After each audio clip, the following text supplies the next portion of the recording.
Hey everyone, Andre here, along with Tom, and a very special guest today being Mike Drucker, who you might know from writing for such shows as Full Frontal, Samantha Bee, Bill Nye Saves the World as a head writer for both of those, in addition to Adam Ruins Everything, The Tonight Show Starring Jimmy Fallon, Saturday Night Live, and a little game you may have heard of called Kid Icarus Uprising. Because even though it was just a 10th anniversary about a week or so ago, we're not ending the festivities yet. So we had to get on Mike Drucker to talk about what it was like to give voice to the voices of the game, who we actually talked with last week for the celebration. But now I wanted to find out more about the process of what it was like to write for Kid Icarus Uprising. Mike, how are you doing? I'm great. Thank you guys for having me to talk about this game. Yeah, I'm excited. Well, I'm excited too. Kid Icarus Uprising stands out for any number of reasons, but I think one of the key reasons is just the writing is so on point. Like, it's so kind of... I mean, Nintendo games typically have great writing, but Kid Icarus Uprising even stands out among those for feeling a little more topical, a little bit more fresh, a little bit more personality, I think, than we often get. So I'm very curious to hear more about how that entire process went, and I guess let's start off with the fact of how exactly did you get involved with Nintendo and Kid Icarus Uprising? But I believe you only have 2 credits on Nintendo games, being Kid Icarus Uprising and Mario Party 9. So tell us a little bit more about how all that got started. Sure. I had been doing comedy before I worked at Nintendo. I'd been doing stand-up for a few years, and I'd been writing for places like The Onion and a couple other places. And I had heard about a job opening at Nintendo for a localization writer. And someone mentioned to me, they're looking for someone who can write jokes. Because a lot of people who get into games writing sort of come from the more opposite purpley, want to write their Lord of the Rings type direction. And I think specializing in joke writing is somewhat rare. It's more common now with games, but 10 years ago it wasn't as common. And so I got an interview with them, and I also didn't think I was going to get this job. So I didn't blow off the interview, but in the interview I was like, it's just great to talk to you guys. Hope you find someone. And I think because later on I found out the energy of not panicking or freaking out at Nintendo was what helped me. Wow. Whereas it really my lack of confidence in myself. So I got hired at Nintendo. I moved to Seattle, and I worked there for about 2 years. It was an amazing job. The only reason I ended up leaving after 2 years was just comedy was starting to take off a bit for me, and I wanted to explore that. But Nintendo's one of the nicest companies I've ever worked for. Just at least the Treehouse. I have no idea what the other departments are like, but the Treehouse was very nice. Well, I can tell you, I worked in the call center a couple decades ago, nearly at this point. That was also a very nice department. So I can, it seems like it's a great place to work across the board, from what I've heard. Yeah. Well, that's amazing. So, were you hired specifically for Kid Icarus Uprising, or did you just so happen to join the team? I assume. Was it like localization in the Treehouse department at that time when they were working or when they were looking for Kid Icarus? I think so. I mean, it was never explicitly said that way, but I was slotted into Icarus pretty fast. Because I was new there, I was the secondary. The lead writer was Ann Lin, who's still there. She's now a manager in the Treehouse. I think I was sort of... Yeah, I think I was hired for that. They never explicitly said it, but I was the only person they slid into a joke writing role immediately. So Gotcha. So what was your exact title then, I suppose, for Kid Icarus, and what did that kind of look like? Like, what you mentioned, you're writing jokes. So are you purely just writing the joke segments, and someone else incorporates that into a script, or are you actually crafting the full dialogue for these scenes? And how much of the game, I guess, were you responsible for? A lot of it. Sakurai wrote the entire script initially, but the thing was, it wasn't I think a lot of people still think of localization the way it was in 1997, where you get a complete Japanese script and then have to rewrite it in English without much help. And that's not really the case, especially in the Treehouse. So we had, we were, I don't say working with Sakurai like we were his equal, but every day Sakurai would be like, hey, I made these changes to the script, or these new sections are in, or check out this part of the game. So we were in the process as he was in the process of writing it. And Sakurai, to his credit, wanted a lot of freedom for the different languages just because Kid Icarus does rely on a lot of jokes.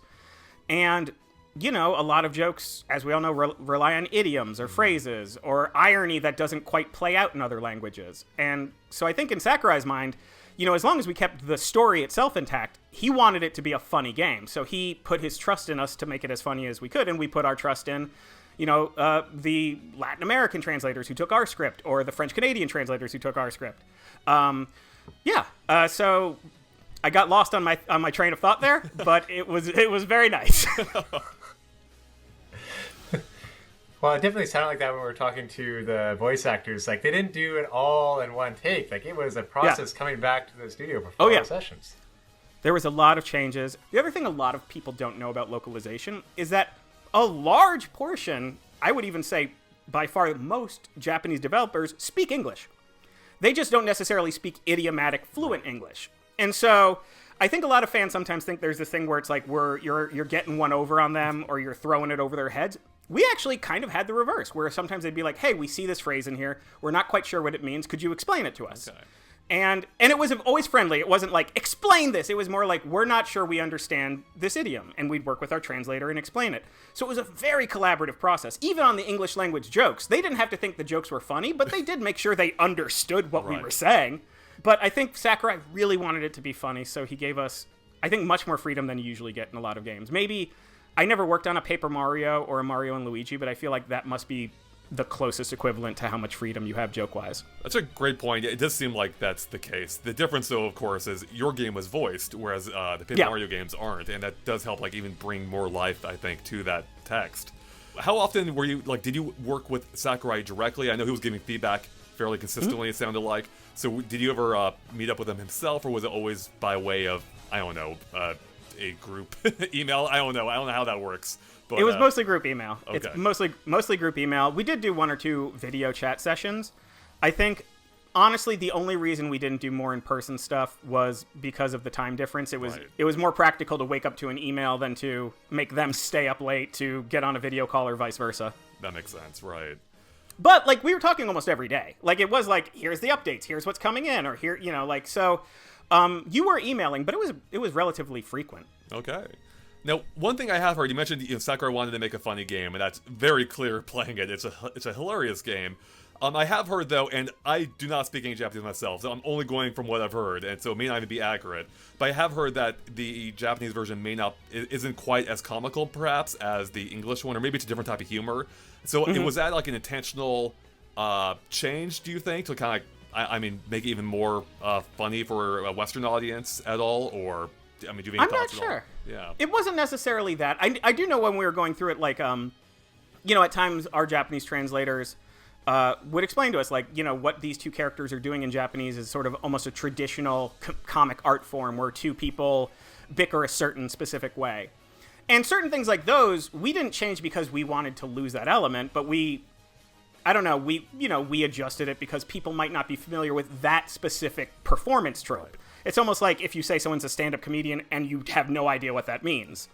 But it wasn't like we were trying to necessarily beat their jokes. We were just trying to do the best job we could with it, with the freedom that was given to us by Sakurai. Right. Did you actually do any of the chord translation yourself, or would you take the chord translation that someone else did and then build upon it? In the Treehouse, and again, I can't speak for other localization departments, you would be assigned a partner, a translation partner. And the reason they do that is I almost think it's sort of like a filtration system. So instead of one person doing everything, there's someone who's specialized in Japanese but speaks English fluently and goes, this is what they're saying. And then there's a writer, an editor who's like, okay, I think this is the way to do it. And then that goes through the Latin American Spanish translators and the French Canadian, and then that goes off to Europe. So there's sort of a filtration system that goes down. But I had the same partner translator for both games I worked at Nintendo. You sort of like get used to working with somebody. That makes sense. So it's probably like a collaborative type thing. You go back and forth at times, right? Yeah, and you're in the same office, so like you walk over, and you have demos too. Like you have mid-process demos that are like chained to your desk. You're actually chained to it yourself. I feel like there was something that was chained to a desk. They're very intense. Like I loved working there. The one thing I was ever afraid of was accidentally taking a production ROM home by mistake. I was like terrified of doing that by mistake. Well, you're still alive, so clearly that never happened. Yeah. I wasn't like locked in a Faraday cage and forgotten. You just work with it. You know, I got to know Ethan Stockton, who is my translator. He's still there. Very lovely dude. And you just develop sort of a rapport, and you kind of understand each other, and you kind of understand each other's beats. It really does feel like a partnership. So it's not like a translator's like, here's the pages, goodbye.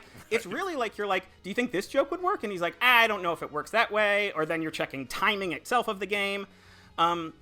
That's another thing, is there's a lot of, like, checking the timing of your jokes to make sure it still flows with the scene, because Kid Icarus Uprising is on rails, basically. So a lot of it is on rails. And so there's a lot of stuff where you're like, oh, we want to do this joke, but it does not come fast enough before we have to get to this, et cetera, et cetera. Yeah, that's interesting. I was wondering about that. Like, if you had, like, one joke that was really good, but it's like, oh, I just can't fit it into the game. Yeah. What I was hearing about, though, is sometimes in the English version, Pit is a bit more serious at times. Like, at the end scene with Hades sneezes instead of Pit. Was there, like, a conscious effort there at some times? Like, the Kirby, like, furrowed eyes in North America, that sort of thing? I don't know. I actually don't know. I'm sure there was a conversation about it, but that might have been an Ann Lin decision on that one. Ann was, like, I was sort of... We both wrote jokes, but Ann was much more, like, the manager of, like, how the sort of total product, and I was much more in, like, the trenches being like, let's make this funny, let's do this, let's do that. So there's certain changes that I wasn't responsible for, or happened after I left, because the game was still... We had finished writing, but the game was still a little bit in production after I left.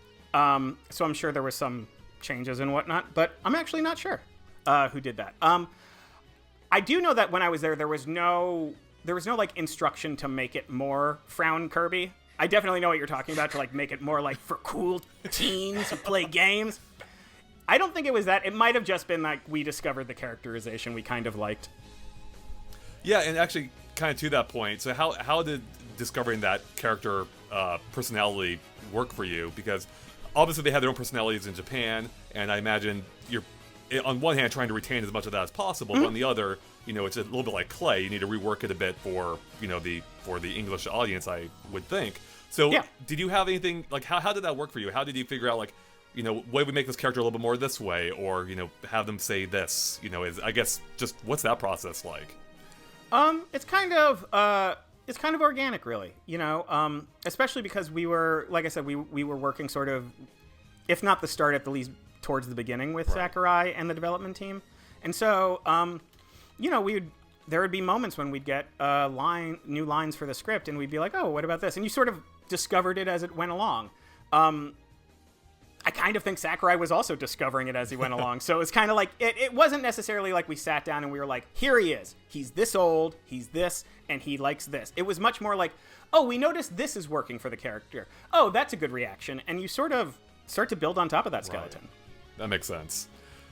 So you kind of touched on it a little bit there where with some changes during the process. So when you started, like, it sounds like the script wasn't finished. So I'm curious, how did that evolve over the course of the game? Like, were there constant rewrites that you're constantly retranslating or relocalizing, or were there more gradual shifts throughout? What did that overall process work, or how did that work? A little bit of both. I think, in any game, and especially a game designed by Sakurai, who's a genius, but, like, I does not stop working. That man has never stopped working. Changes would sometimes there would be small changes. Sometimes there would be like entire sections cut or moved around, and that's not uncommon. People do it with a lot of things. But it was kind of it wasn't like a free for all. It wasn't like things were randomly changing. But there were definitely points when we had to like throw out something we liked because the plot was slightly diverging a different way than we initially thought. Right. But it never felt like we were drowning our babies or anything like that. There was no like, oh my God, but we perfected it. It much more felt like, all right, we'll do these lines. Do you remember, was there any particular aspect, or whether in a grander sense or a very small sense, that was, do you remember being a challenge to localize for English audiences? I want to say trophies, but you know how, like, I forget what they might be called, something else in the game, because it's been 10 years since I worked on it. Right. But, Sakurai's normal trophy thing that he has in all games. Yeah. Those were some of the most fun and the most challenging, because those were some of the few things that weren't spoken. So we had character limits. Right. And as we've all been told 1,000 times, Japanese characters fit more info in than, Latin characters do. Yeah. So that was kind of a challenge in that we had to... And that was one of the things I was responsible for. And to me, it was almost like writing on Twitter. It's like you try to figure out the perfect way to phrase this joke so it fits in here but still makes sense. And I I forgot where. Again, I hate that I forgot where, but I like slipped in Metroid references, and I slipped in all these different references to games and like inside jokes, like not memes, but like things that just I thought was funny. It was really fun to do that, and it was a challenge. It was kind of like piecing together a little puzzle. Oh, I mean, those little touches were great. I mean, I think Nintendo fans in general, like, you know, we love our references, of course, and people, I think, ate that up. So, I guess, did you add most of those references? Were there any in the original Japanese version, if you recall? There were some. Some? Okay. And, like, did you have free reign? Like, could you reference wherever you wanted, or did it have to be run by legal at all? Like, can we reference Nintendogs here, or how did that, like, is Nintendo generally cool with referencing their own things, I suppose? Legal does review things. They never pinged me. If you know, like, usually when there was a problem, both Anne and I would find out. I'm sure later in the game she probably got pinged on something when I was out of the picture. But, we weren't usually bothered. We were asked some questions, and some things did have to change. Like, some things were like, hey, we like this, but we don't think... You know, because also in those trophies, you want to kind of explain what the thing is. You don't want to just use up all the space for a joke. So there would be some notes like, hey, this is kind of just using up too much space, or we need this information in here. So, I can't say for sure if, like, the game ever got dinged by legal for anything, but I don't remember it. Okay. Were there any references you want? I mean, clearly you're a gamer. You worked at Nintendo. You worked at IGN, where I also worked a few years, I think, before you. Yeah. And not that we didn't cross paths there, unfortunately. But yeah, so I guess were there any other references you want to try and fit in there that you know, based on your Nintendo knowledge? I think I wanted to fit a Joy Mech fight reference that I never got in there. That'll be a good one. I think like a Mario Paint. It wasn't like I had them ready to go. Right. It was definitely like I saw a space for them and could not make the pieces fit together. I wasn't like banned from talking about anything, but there were times when I was like, don't shoehorn this in for yourself. Right. Yeah, that makes sense. How big was the writing team, you would say, like, to give us a better idea of it? It was, well, the primary team was Anne as the lead. I was the sort of junior writer on it because it was, again, I was very new there. There was us and there was the two translators, and that was really it. However, what we do sometimes, and this happens for all games, all Nintendo games, I should say, that the Treehouse localizes. I said we like I'm still there.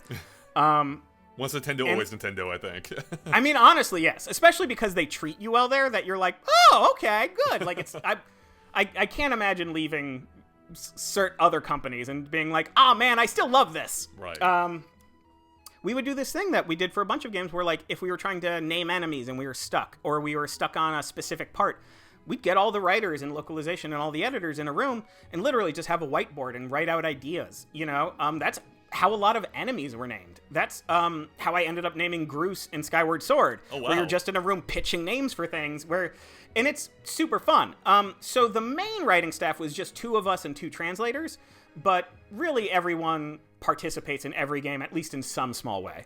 Okay, hold up. Yeah, you named Groose? That was like we have to change tracks here. Like, this is no longer Kid Icarus interview. This is a naming Groose interview. That's my one contribution to Skyward Sword. That and like playing a section and being like, I think it looks good. Well, that's amazing. I'm curious. I mean, obviously you're spitballing ideas, I imagine. But do you remember like how that name came to mind? Like, it's obviously like that character is infamous now, or I should say famous more than that. Do you remember like why Groose came to mind? I do. Well, the directive we were getting, this is when we were naming a bunch of the NPCs in the town. Okay. So this wasn't... enemies are a little more fun to name because you could be like, Spikler! And everyone's like, that's fun. But the one directive we got on this was that we want to kind of connect it to birds in some way. It doesn't have to be overtly bird-like, but we're trying to get that feeling of, you know, that's the theme. And so, you know, we were going through different characters, and they had the guy who would become Groose on the screen, and they're like, he's kind of... They didn't say douchebag, but they were like, he's kind of a douchebag. You know, he's kind of a jerk. Blah, blah, blah, blah, blah. And to me, like, for some reason, the word Bruce came to mind. And then, like, that seemed like an easy transition to Groose if you just combine it with Goose. And that, to me, felt like a douchey name for a bird. And it stuck, and that was my immortality. That is the only thing that will last from my legacy. That's amazing. I love too how like your two like major hallmarks of Nintendo now all involve flying. You know? Yeah. That's kind of amazing. Oh, that's great. I'm glad we took that little detour here. Now, getting back to one thing you said just a moment ago, too, you were talking about coming up with enemy names and things of that nature, and that reminded me of the fact that something that stood out to me in this script, which I found funny, is the fact that I think it's a Thanatos, I believe, specifically references the fact that his name was mistranslated in the original Kid Icarus, and then they added an H now and stands for amazing. Can you tell us more about that? How did that come about? How did someone even catch that? Like, that's such an obscure thing to bring up.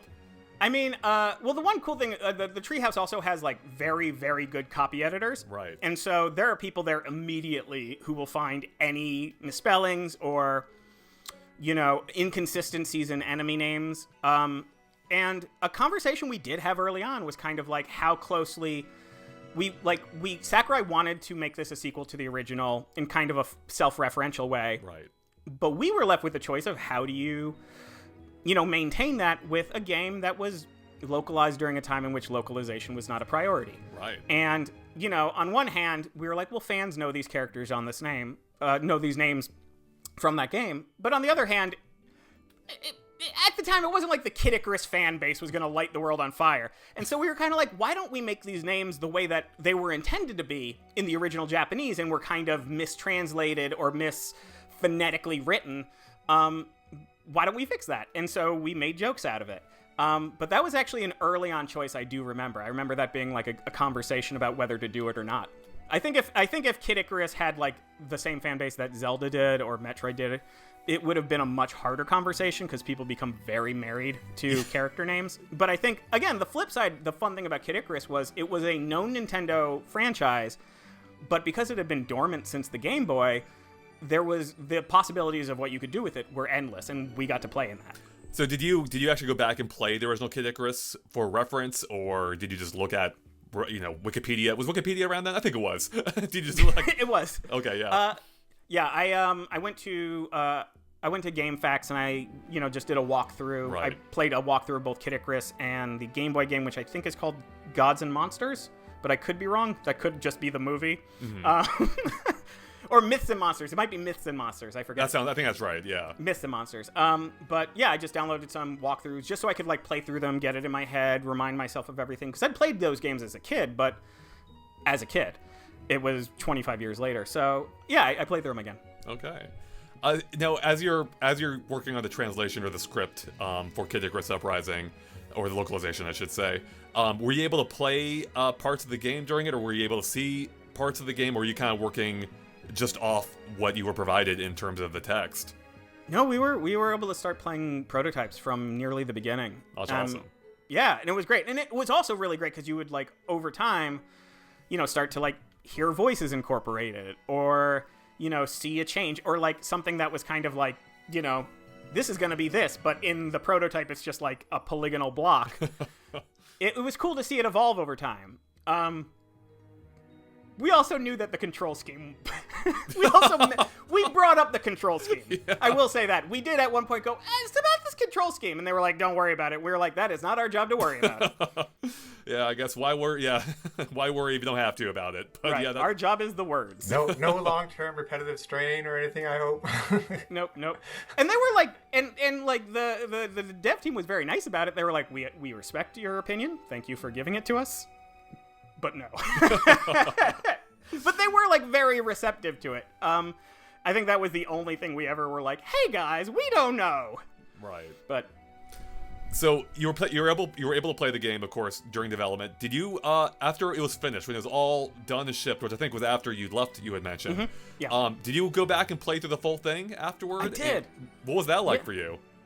It was fascinating because I had seen all the game, but I'd seen it in bits and pieces. Again, when you're playing prototypes, you're loading up a specific area so you can check how timing is with lines. Right. And so it's a little less of a cohesive whole. The story, but I hadn't actually played it one through the end because I left before the very end of the process.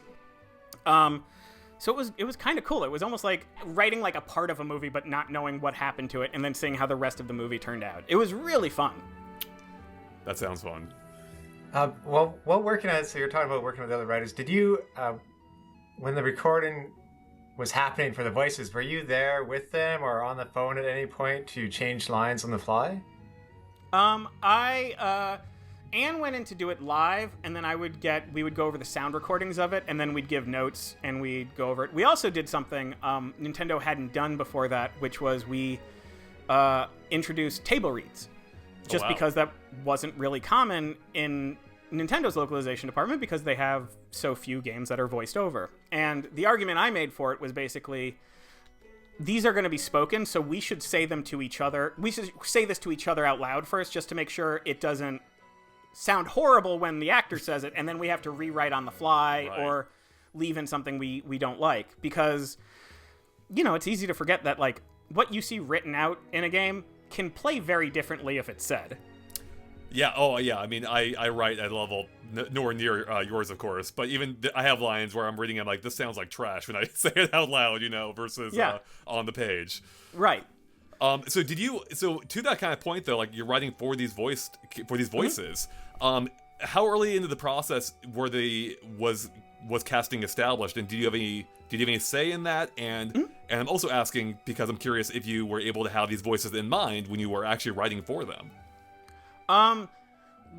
It wasn't, I would say it's around the early middle of the process is when we started to get audition tapes. Okay. And we'd listen to those and we'd email our preferences, and from that, how we picked. Because we were in Seattle, we were getting talent from LA, so it was a little easier for them to just send us audition reels. Right. And yeah, we had conversations about it. It was nice once we sort of locked in the voices. Just because it made it a little easier to write to that voice. Beforehand, we were kind of imagining what the voice was, and we got to sharpen it a little bit. Okay. And one of the things that that was written for the game, of course, was at least one song. There might have been a couple songs in there, but Pit has it's still stuck in my mind of this fantastic... Do you remember it? Totally. I remember doing it. I totally forget what it is. I've got some of the lyrics here. Please, I'm not gonna sing it, but I can't sing it all. But yeah. Again today I will go soaring through the sky. My enemies I will dish them up in a stir fry. Gracious goddess of light, watch us from up above. Well, that was horrible, but that's why I don't sing. Do you remember? Did you have much of a hand in writing that particular in those verses? I think that was mainly Anne, and then I pitched a lot of jokes for it. So I'd be like, "What about this rhyme? What about this rhyme?" Right. I remember that though, just being like, "This game's weird, man." that was a fun part to work on. That was the other cool thing about this game was I feel like it's rare in a video game that you hear about new things and you're not when making a game when you're not shit, we have to figure that out now. Right. Whereas this would be like, oh, there's a song. It was like we were putting on a show to save the rec center. Oh, that's fantastic. Yeah, it definitely stood out because, something, again, especially in that era from Nintendo, you didn't hear that. You didn't hear fully voiced songs, so... or not, that was just a fun bit, so... and kind of, I guess, do you recall any favorite lines from the game? Does anything stand out that you remember, oh yeah, this is it, I love this line, or having fun writing on the particular line? There's one line I like just because I heard it later in Smash, I think. And when I heard it in Smash, I was like, technically that means I wrote a line in Smash. But it was one of the, I believe, death animation type things where Pit says, but I never learned how to read. Yeah. And it's a silly joke, and it's a cartoon joke, and it's not a unique joke, but that wasn't my favorite line until it was in Smash Brothers, and then it was my favorite line. Well, that's awesome. And that came up even during our interview with the voice actor for Pit. They were playing off that, which is hilarious, and I think that line really did catch on with the general audience. People really latched onto it, even if it may have popped up elsewhere as well. It just seemed to really work with Pit, and that's really that's such a big part of it, right? It's finding the lines that work for the characters. Well, yeah, and going back to a question you asked earlier, there is a difference between how Japanese teen characters play to Japanese audiences, how they play to Japanese art fans who aren't Japanese audiences, and how they play to fans who don't know those tropes. Right. And so there was a lot of threading that needle, because we wanted to make sure that the character, stayed true to the Japanese Pit, but also that Japanese fans didn't think we diluted him too much to make him understandable for other audiences. Japanese fans meaning fans of Japanese games who might not themselves be Japanese. Obviously, our translation was not in Japan. Right. So there was just a lot of talk of characterization. And again, finding those actors also helped us be like, oh, this is the way we talk. This is the way he does this. And this is the way that it sounds like a normal, not human, but like a normal person who's in a funny situation. So, did the voices you ended up casting, do you recall at all if they ended up matching what you had envisioned earlier into the process? Like, did you have a voice already in mind, and then were you trying to match it, or did you discover a voice that you're like, oh, I wasn't even thinking that this I think would it's be... like that. Yeah. More like the latter. It's a little more like the latter. I don't think we ever discussed like a type of voice we had in mind. I think we all probably in our own heads had our own Pit and Palutena and Veridi Right. and all that jazz. I don't know. It was one of those things where we started getting the tapes and we were like, oh, that guy, that woman. It almost felt like we didn't. Maybe we even should have thought of what we thought they sounded like, but discovering the voices was really what helped us figure out like their, obviously audibly what they sound like, but also their tone as a person. Right, that makes sense.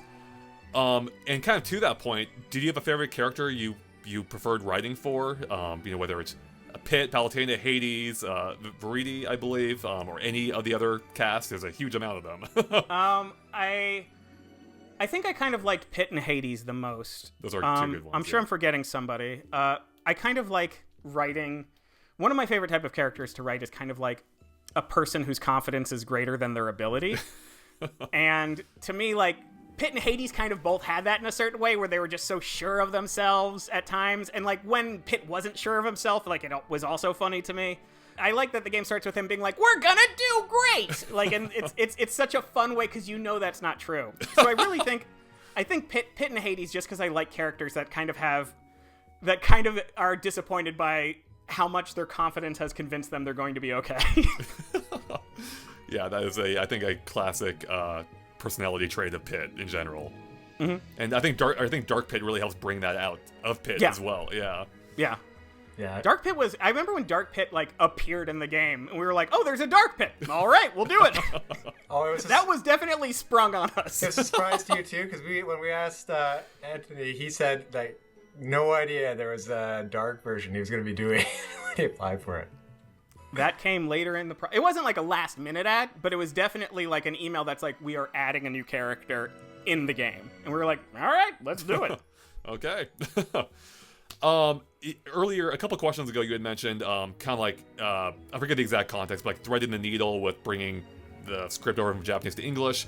And I was curious about one other aspect of were there any points in it that you had to kind of like dial things back a little bit? Like one example I can think of, and again, this is only based on translations I've seen, which is that I think like involving the hot springs, it may have been a little bit more suggestive in the Japanese version of, I think Pit was like a little worried about Palutena seeing him in the hot spring, for instance. That was a commercial. I think so, yeah. Oh, was that commercial? Yeah. Okay, wasn't there... Magnus, there was in the something. game where it's like in English it was about seeing his or having steamed buns, while in Japan it was more about seeing his butt. That was it. Yes, that's right. Yeah, we did dial back.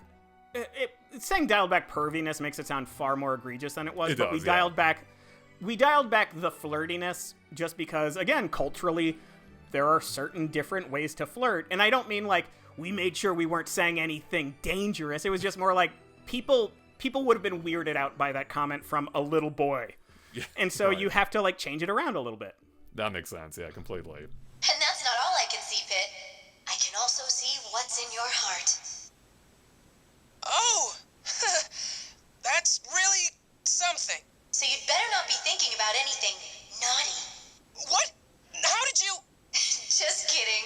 So we've talked a lot so far about the writing process for a game, but as I mentioned at the beginning here, you have a ton of experience outside of games, working on shows like Full Frontal with Samantha Bee, Bill Nye Saves the World, Adam Ruins Everything. How does that process differ? Like, how is writing for a game different than writing for a show? And is there elements of either you prefer, or just tell us a little bit more about that. Well, it sort of depends on the game and the show. The one thing I've discovered between projects is almost every show and every game's process is a little different. Mm-hmm. And I would say there was a lot I learned at Nintendo that helped me in TV. You know, Kid Icarus was the first time that I helped cast actors for something. Wow. You know, before that, anything I'd done, there was someone already cast, even if I was writing the sketch. Right. So there was a lot of things I learned from it. as far as how it's different, outside of the fact that there are unions that pay a lot better, that is, by the way, that is like the one thing that, like, I love video games, but man, we need unions in video games. Because writers are very important and not protected, and I don't want to insult the fans of any game series, Borderlands, but we could use better joke writers in games. There are definitely instances where, yeah, I've noticed that would be useful. But, you know, it's not that different. You're working with a team of people. You're usually working with, you know, a showrunner or a game designer like Sakurai was, who's got a creative vision. Sometimes it's good, sometimes it's not. It really isn't that much different. You could say the logistics are different in terms of, like, you know, in one, we might be, you know, for Kid Icarus and for a lot of Nintendo projects, at the time, I don't know if this is still true, they had a in-house software that basically was kind of like an Excel spreadsheet that let you very easily see where dialogue was going where and how many characters and whatnot. You know, and that's different than using Final Draft. But overall, it's not that different. You know, you're talking to people. You're trying to punch it up. You're going, what's a better joke here? You're sitting people around being like, we're really stuck on this part. You're, you know, emailing your boss saying, I don't understand your creative decision. Could you please help me? Right. It's really not that different than it sounds. You're just writing for a different medium and need to understand that. The big difference, I would say, is that video games have branching paths. So you have to think a lot more about choice. You know, you have to think a lot more about, like, I don't have an exact example, but, like, if you have a line of dialogue that's auto-triggered here, does it still make sense if person skipped quest here? You know, there's a lot more of that you don't have in TV or movies that are linear. That makes sense. That's interesting. And I guess kind of speaking of different mediums, well, it's not a different medium, it almost seems like it might be. One of the other games we worked on at Nintendo was Mario Party 9. Mario Party 9, baby! Which I cannot really think of a game more different from Kid Icarus Uprising than Mario Party, to go from writing this fully voiced cast, you know, with tons of jokes and self-referential, to a game that's pretty straightforward, pretty by the numbers, I would think. Not to diminish the translation, of course, on it. Yeah. So what was that? I mean, just what was that like? I mean, what did you do on Mario Party, and what was it like to go from Kid Icarus to that? And I love Mario Party, by the way. I'm a huge Mario Party fan. No. It was super fun. I was with, it was just me and Ethan Stockton as my translator, and most of the game was already done. So we were mostly just doing, you know, translations of minigame names. Most of my joke writing skills in that were, like, making sure minigame names made sense or were funny, or had the right pun. It sounds dumb, but you know, no, they're great. Yeah, some of them, like, I'm still catching to this day. I'm like, wait, that was a pun all this time? I totally missed that. Yeah. But the vast majority of it's really like, it was checking against style guides. How was this thing called before? Games now call this character something else. Right. You know, there's a giant Nintendo Bible that has size differences, the right gender to call certain enemies, little bios of them, and it's updated. It's updated when things change. Like, I could be wrong, but I think, like, Yoshi has changed what Yoshi is, like, 4 or 5 times, but that's reflected in the Bible. It's not like, you know, sometimes they make changes that are by the seat of their pants, but, like, there is a style guide. And so for Mario Party, a lot of it was just going to the style guide, making sure things made sense.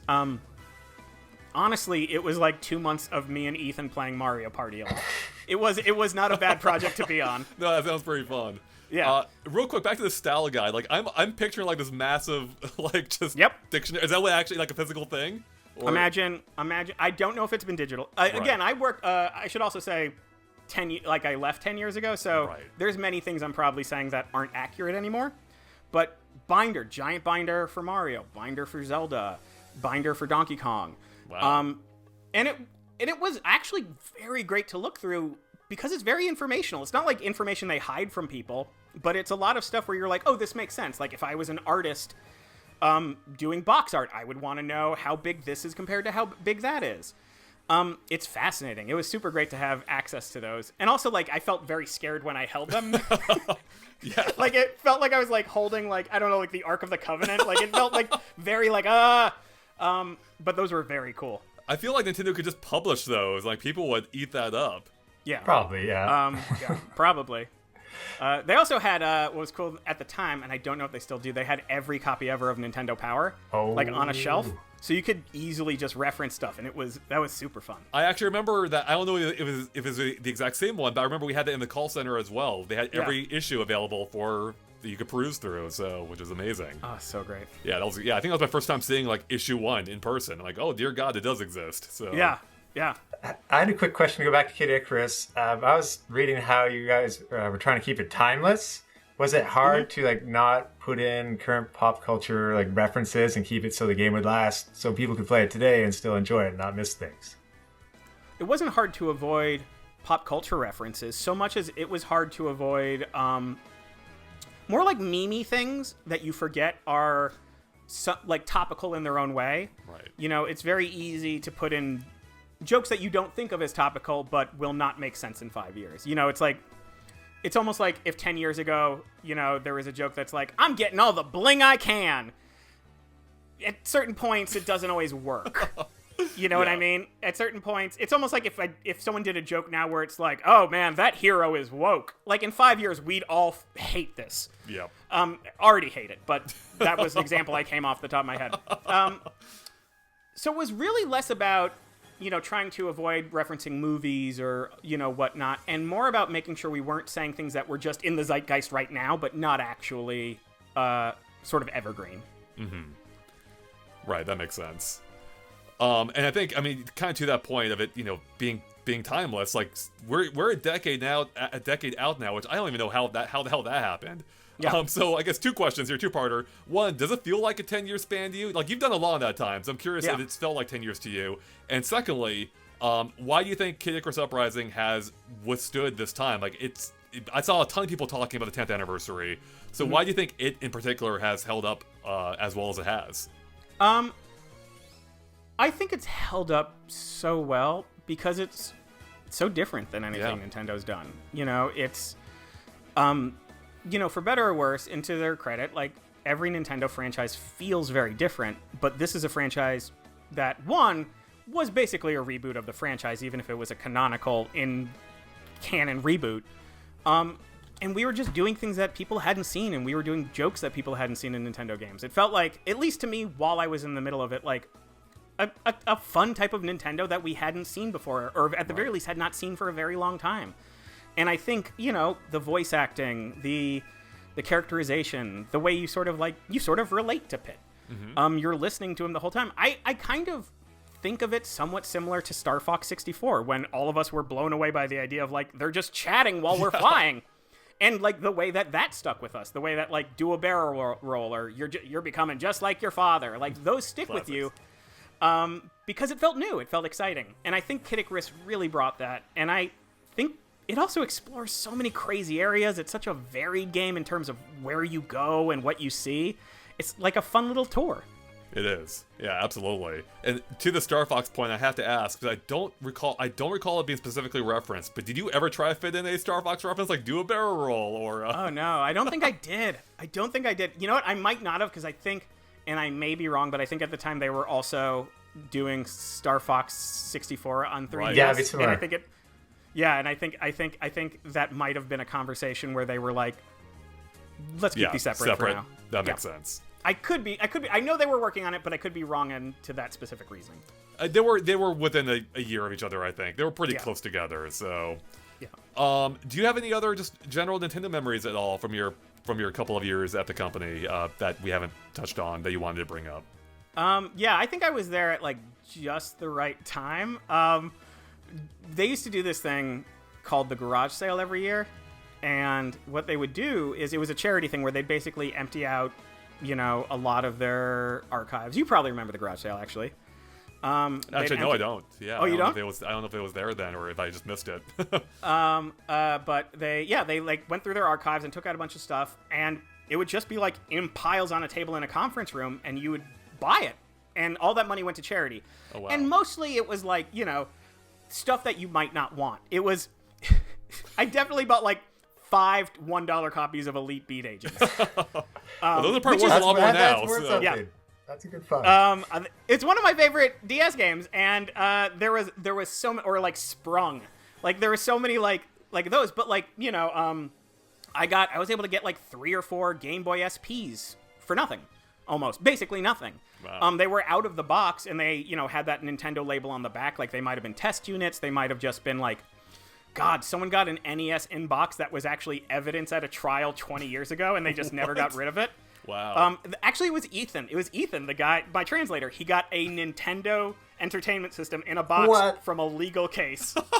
And it was just like, we had to have it for the case. Right. Yeah, that's amazing. So you would find this really cool stuff. You'd find dumb stuff, again. But it was fun. Like, I have like 3 Super Game Boys. I have 2 Game Boy cameras. It was just a fun way to sort of pick through Nintendo history and grab stuff. Most of it was very bad, again. Like, so many GameCube copies of Batman Begins. But but like when you'd find a gem in there, or you'd find like an old T-shirt or an old Nintendo hat, the best. Oh, that's great. You said just the right time, though, but I heard in one of your interviews that 2 weeks in, you got to take part in a paintball fight. Did you ever recover? Oh, my God. Oh, my God. So, yeah, when I moved to Seattle and got to Nintendo, what I found out was that they had just moved into a new building. It was a beautiful building. And the old building was still standing, but they had plans to demolish it and replace it with a soccer field, which they later did. And so I had never been in the old building. It was already shut down. Everything was moved out. I just knew that it was up for demolition. And then we all got an email that was like, hey, we're going to do a company-wide paintball fight, completely optional, in the old building before we tear it down. And honestly, that's amazing. You get to, like, do a paintball fight in Nintendo. And everyone's there. I'm still nervous because, like, Reggie's there, and I'm nervous around Reggie. And so and I've never gone paintballing before. Oh, wow. And the thing is, like, I'm not scared, but I'm like, all right, yeah, let's paintball. Within 10 seconds, I got hit in the nuts by, like, two or 3 shots, and I was just done. I was like, you ever see, like, a little child at a birthday party fall down, and they're like, we're just gonna take him home. Like, that's what it felt like for me. Right. Like, I kept playing, but I definitely kept playing a different version of paintball where I wasn't shooting, I was just hiding. Yeah. He was, like, crawling around everywhere. I was just crawling around. It hurt so much. It hurt so much. Oh, my God. But it's also, I got shot in the nuts by a paintball in Nintendo of America's old offices. It's a good story. It's What almost worth it for the story. It's almost worth it for the story. Oh, that's amazing. Yeah. So we touched on, as we said, you're clearly a gamer. Are you still much of a gamer? Are you playing anything these days? And if so, what have you been playing? Like a lot of people have been playing Elden Ring. Yeah, I need to play that. I keep hearing that from everyone. It's really good. You know what? That From Software company's got something. Apparently. No, it's really good. I like the other Souls games, but this is the first Souls games that I'm like, I love this game. Wow. Like I maybe Bloodborne. This and Bloodborne are the Souls games that I'm like, this is for me. The other ones I really enjoyed, and I enjoy what they are and what they do, and I played them. But these 2 games are much more like going to be my favorites. Right. I'm loving that, and I'm sort of in between Marvel's Guardians of the Galaxy. I've been playing that, which has been really great. And something else. I forget. Oh, I'm playing through the Metal Slug games. That's right. I'm doing a playthrough of the Metal Slug games for myself because I haven't done that in a while. Oh, nice. Oh, nice. Yeah, I'm overdue for my own playthrough of those. It's I never actually finished them, so should do that one of these days. They're so good. And they're fast. You can finish them because you can just keep throwing in quarters virtually. They move pretty fast. Yeah, I've been playing on this. I have this, it's not Metal Slug, but I've got the Smolo arcade recently. It's got like 40 games on it, 40 Taito games. It's just great to plug in those virtual quarters, and playing whatever you want, so. Is it this? No. It is that! Yeah, that's exactly it, yeah. Is this it? Did you get... Yeah, I've got mine behind my green screen here. About the exact same one, so amazing. Yeah, I got that same machine, my man. It's so great. It's so fun. It's so great. Yeah. Oh, that's amazing. That's great. I can't believe I just had it right there. Yeah, what are the odds of that? Jeez. I love the Tate screen too. Like you put. Yeah, I never knew that was a thing. Amazing. That's crazy that it does that. So it is crazy. Yeah, like I don't even need the games. Just give me that screen popping in and out. I'm set. So it's so great. Real quick, as one who as you know, you referenced a ton of Nintendo games in Kid Icarus, or the team did. You know, the game had tons of references, obviously. I'm curious, what are your overall favorite Nintendo franchises? What are your favorite games, and are you playing any? Are you keeping up with any these days? Oh yeah, I definitely have a Switch OLED. That's my portable Switch, and a regular Switch. That's my TV Switch. My favorite Nintendo franchises. You know what? It's not necessarily favorite franchises so much as franchises that I'm always happy about. Mm-hmm. Like, I wouldn't call Rhythm Heaven or Elite Beat Agents or WarioWare necessarily my favorite franchises, but it's a franchise that I'm never unhappy to see. They're comforting, yeah. They're comforting. Yep. Like, if you asked me if I'd rather have a Zelda or a Metroid game, I'd say yes, of course. But if you told me there was a new Rhythm Heaven, I think my immediate visceral reaction would be like, oh, God! So that's sort of the difference. For that makes sense. Elite Beat Agents, except thinking about that one Christmas song. I'm like, oh my God. No. Oh my God. That is the Futurama dog waiting for the cry of Elite Beat Agents. Yeah. It totally is. Oh my God. I don't think I've heard a better analogy. That is so fucking true. It's rough. We need a sequel to that game, so. Your lips to God's ears, man. I imported the two Wendon games because no one was doing it. Same. Yeah, Capcom. Yep. That's amazing. Well, speaking of sequels, I'm curious. If Nintendo came to you and were like, we are making Kid Icarus Uprising 2, and we need a writer for it, would you come back to Nintendo and help out with Kid Icarus with a Kid Icarus sequel? I mean, it depends on what the situation was, right, but yeah, definitely. I think if they were like, we want you to help on this, but you can work on other things. Yes, I don't know. I would, if I wasn't employed currently. Nintendo is a wonderful place to work, but I don't know if I would give up my current projects just to do that, but I would very much love to do that. Yeah, absolutely makes sense. Might be another 15 years. Yeah. Yeah, that's true. A lot can change at that time. Sakurai did say, I think, it could be 25 years before a sequel happens, and now we're almost halfway to that theoretical Kid Icarus Uprising 2, so we'll see. Which is wild. Yeah, that's crazy, right? Which means 10 years after that point, we can have you back on to discuss its anniversary. Yeah! Sweet. All right, I think we've covered a lot of things here, and I don't want to take up all your time as much as I would love to, because these stories have been amazing. But where can people follow you at, Mike, if they want to find out find out more about you personally or see your work on TV right now? Where should they follow you at? Most of my comedy stuff you can find on Twitter at Mike Drucker, MikeDrucker. On Instagram, I am at Mike Drucker is Dead, and that is much more video game stuff I've bought that's a little more like mainly video game focused. Most of the comedy's on Twitter. Awesome. And are there, I mentioned some of the shows earlier, but what show, I think you're currently writing for Samantha Bee, is that correct? Yep, Full Frontal Samantha Bee, Thursday nights at 10 p.m. on TBS. Please, or YouTube. Just any way you watch is good for us. Yeah, I wonder how people watch more often these days. I feel like YouTube might be that way. Yeah. Awesome. Well, you'll find links to all that in the description below. Mike, thank you so much for hopping on with us to discuss Kid Icarus Uprising's 10th anniversary. It's been amazing talking to you, finding out the behind-the-scenes details of how it was to work on this game.